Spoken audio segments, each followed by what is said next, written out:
এইভাবে করো না, পায়ে 10টা সেলাই আছে, ছিঁড়ে গেলে দাঁড়ানো।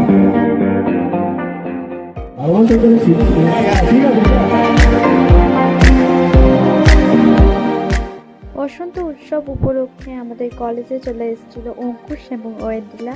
এটাই তোমাদেরকে আজকে ভিডিওতে দেখাবো কি কি হলো। তো দেখতেই পাচ্ছ অঙ্কুশ ওয়েন্ডিলা এসছে টিম মির্জা তো প্রমোশনের জন্য।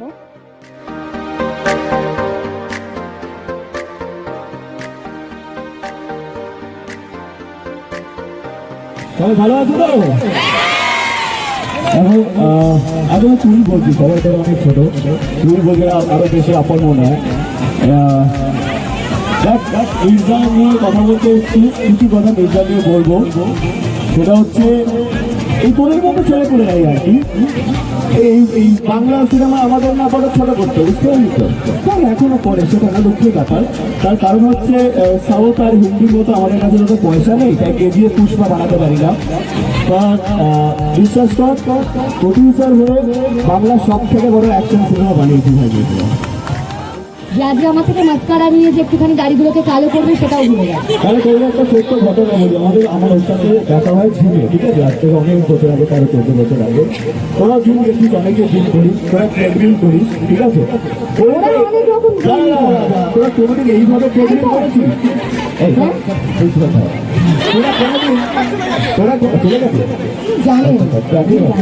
তোরা কোনোদিন এইভাবে ট্রেডমিল করেছিস? ধর আমি ট্রেডমিল করছি, তোর দিক দিয়ে যাবো, এইটা অবস্থা হয়েছিল আমাকে দেখে প্রথমবার। যাই হোক, আমি বেশি কথা বলতে চাইছি না। হ্যাঁ, এইভাবে করো না, পায়ে 10টা সেলাই আছে, ছিঁড়ে গেলে দাঁড়াতে পারবে না।